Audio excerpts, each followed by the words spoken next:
বিশিষ্ট কবি সমালোচক অনুভৱ তুলসীৰ দেহাৱসান আমি ইতিমধ্যে খবৰ জনাইছো এটা দুখৰ খবৰ মহানগৰীৰ এখন ব্যক্তিগত হাস্পাতালত শেষ নিশ্বাস ত্যাগ কৰিছে অনুভৱ তুলসীয়ে আৰু কেইবাদিনো ধৰি চিকিৎসাধীন হৈ আছিল জনপ্ৰিয় কবিগৰাকী ৬৭ বছৰ বয়সত দেহাৱসান ঘটিছে কবিজনাৰ আৰু উচ্চ ৰক্তচাপত আক্ৰান্ত হৈ যোৱা শনিবাৰৰ পৰা জিএনআৰচি চিকিৎসাধীন হৈ আছিল কবি অনুভৱ তুলসী আজি পুৱা 10:05 শেষ নিশ্বাস ত্যাগ কৰে তেওঁ মৃত্যুৰ সময়ত তেওঁৰ বয়স আছিল ৬৭ বছৰ কিছু সময়ৰ পিছত তেওঁৰ নশ্বৰ দেহ লৈ যোৱা হ'ব মালিগাঁও স্থিত বাসগৃহলৈ তাৰ পিছতে শেষকৃত্যৰ বাবে নিয়া হ'ব নৱগ্ৰহ শ্মশানলৈ অতি দুখৰ এক খবৰ আমি ইতিমধ্যে জনাইছো বিভিন্নজনে সামাজিক মাধ্যমত শোক প্ৰকাশ কৰা পৰিলক্ষিত হৈছে কবি জীৱন নৰহে লিখিছে বিদায় অনুভৱ দা প্ৰাৰ্থনা উজত হাৰ মানে শুনা শুনা সমাপ্তি পৰৰ মধুৰ আবৃত্তিহে এয়া নিজৰ মৃত্যু ৰোমান পোৱা তেওঁৰ শেষ কবিতাটো তেওঁ সামাজিক মাধ্যমত উল্লেখ কৰিছে আৰু উল্লেখনীয়ভাৱে ষ্ট্ৰোক হোৱাৰ দিনা অৰ্থাৎ ২৮ জুনত পুৱা ৭:৫ 10 বজাত নাৰ্ছিং হোমত তেওঁ ভৰ্তি হৈছিল সেই সময়তে দুলাল বৰুৱালৈ পঠাইছিল তেওঁৰ শেষৰটো কবিতা তেওঁ লিখিছিল কবিতাটোৰ নাম আবৃত্তি আৰু সেই কবিতাটো তেওঁ লিখিছিল সৌখিদিনা গেৰুকা মুখত কি দেখিছিলোঁ সোৱণশিৰি নামে এক নদীৰ মৃত্যু নে নিজ চকুৰে দেখিছিলোঁ নিজ মৃত্যুৰ প্ৰতিৰূপ এটা মুহূৰ্তক থন ধৰি উঠিছেনে এই মৃত্যু নে তিলে তিলে লগ লাগি গোট মাৰিছে আৰু এতিয়া হৈছে চুই চাব পৰা নিজ হাতে মৃত্যু চুই চোৱাটো অৱধাৰিত নেকি এই উপলব্ধি আনন্দৰ নে বেদনাৰ নে আনন্দ আৰু বেদনা দুটা বস্তু নহয় গছজোপা উভালি এক যন্ত্ৰই কৰবালৈ লৈ যোৱা নিজ চকুৰে গছজোপাই নিজেই মৃত্যু চোৱা দুয়োৰ মাজত মিল কিমান কিমান অমিল মোৰ খিৰিকী কাষলৈ নিত অহা কণমানি চৰাইটোৱেও হয়তো দেখা পাইছে প্ৰতিনিয়ত মোৰ আৰু মৃত্যুৰ কৰমৰ্দন হয়তো শুনিছেও দুয়োৰে মাজত হোৱা কথা বতৰা মৃত্যুৱে হয়তো জুখি চাইছে মই কিমান পানীৰ মাছ নে ব্ৰঞ্জৰ পুতলা পানীত খলবলাই থকা পৰিস্থিতি পৰিৱেশৰ বৰশীৰে মৃত্যুৱে মোক ধৰিছে নে পৰিস্থিতিৰ পৰিৱেশ মোৰ লগতে মৃত্যুৱে পতা জালত পৰিছে ইমানৰ পিছতো মই বুজা নাই নিজ হাতেৰে মই মৃত্যুক ধৰিম নে মৃত্যুৰ হাততহে মই ধৰা পৰিম যি সময়ত মোক সকলোৱে এৰিছে সেই সময়ত মৃত্যুৱে মোক কিয় ধৰিছে যিমান দূৰ মনত পৰে মৃত্যুক মই ভাল পাওঁ বুলি কোৱা নাই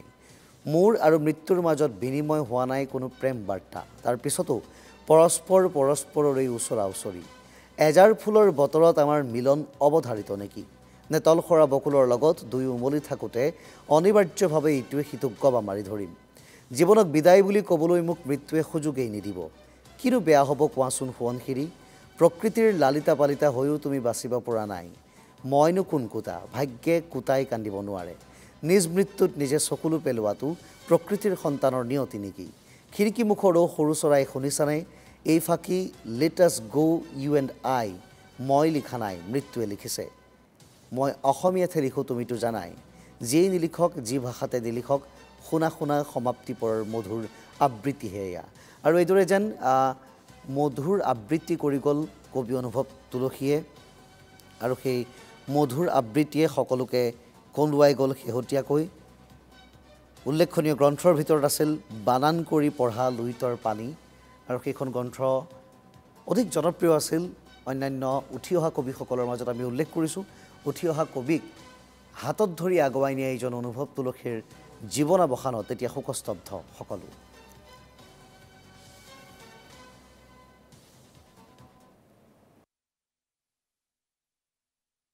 একচুৱেলি আমাৰ শ্ৰদ্ধাৰ অনুভৱ তুলসী ছাৰক যোৱা শনিবাৰে সন্ধিয়া তেখেতক ভৰ্তি কৰা হৈছিলে আৰু আমাৰ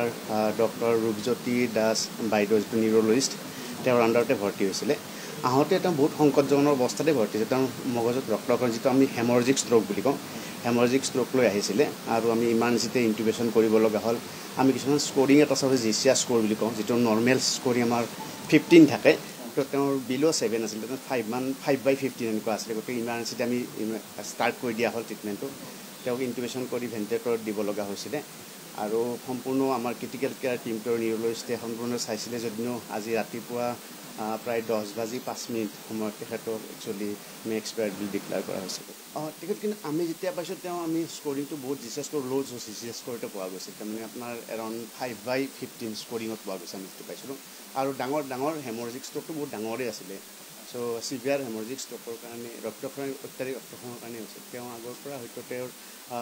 এই হাইপাৰ টেনশ্যন আছিল বুলি জনাইছিলে পৰিয়ালৰ হাইপাৰ টেনশ্যন মানে উচ্চ ৰক্তচাপ আছিল বুলি জনাইছিলে আৰু ৰেগুলাৰ মেডিচিন খাই থকা বুলি জনাইছিলে চ' কেতিয়াবা হৈছে আৰু হয় সম্পূৰ্ণ চেষ্টা কৰিছে আমাৰ নিউৰলজিষ্ট গোটেই টীমটোৱে চাইছিলে আৰু লগতে আপোনাৰ ক্ৰিটিকেল কেয়াৰ যিটো টীম আছিলে আমাৰ দেৱজনী গগৈ মজুমদাৰ তেখেতৰ টীমটোৱে সম্পূৰ্ণ ছাপোৰ্ট দিছিলে কিন্তু বাট নোৱাৰিলোঁ আৰু চেক কৰিবলৈ থেংক ইউ ছ' মাছ